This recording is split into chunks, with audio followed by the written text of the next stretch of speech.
Chingui et Hao Hao, deux pandas géants accueillis comme des chefs d'État sur le tarmac de Zaventem. L'aboutissement de plus d'un an d'étroites tractations avec la Chine, pour qui les mammifères noirs et blancs sont de précieux outils diplomatiques. Les deux ambassadeurs d'amitié et de sincérité du peuple chinois pour le peuple belge.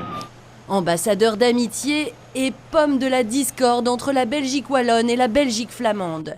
Car ces deux pandas vont être hébergés ici, dans un parc animalier privé situé à la périphérie de Mons, ville dont le Premier ministre Elio Di Rupo est aussi le maire. À Mons, dans le Hainaut francophone donc, et non à Anvers, zone nationale et historique située en Flandre, qui a pourtant déjà accueilli des pandas chinois il y a 25 ans.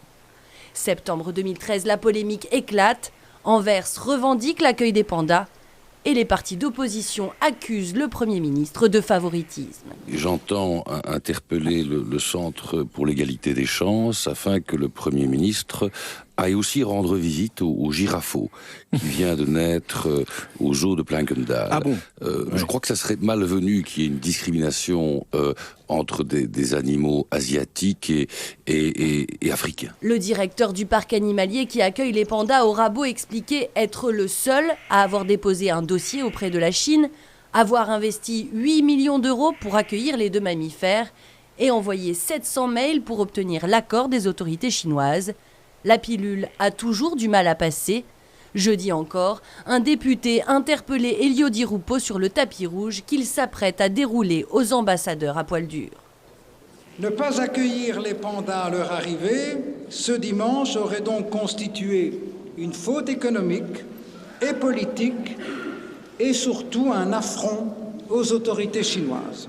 Comme des millions de personnes chez nous et ailleurs dans le monde, j'aime bien les pandas. Des pandas qui resteront 15 ans en Belgique, une aubaine. Seuls 5 zoos en Europe accueillent actuellement des pandas prêtés par la Chine. En 2012, l'arrivée elle aussi très médiatique de 2 pandas en France ont permis au zoo de Beauval de doubler sa fréquentation.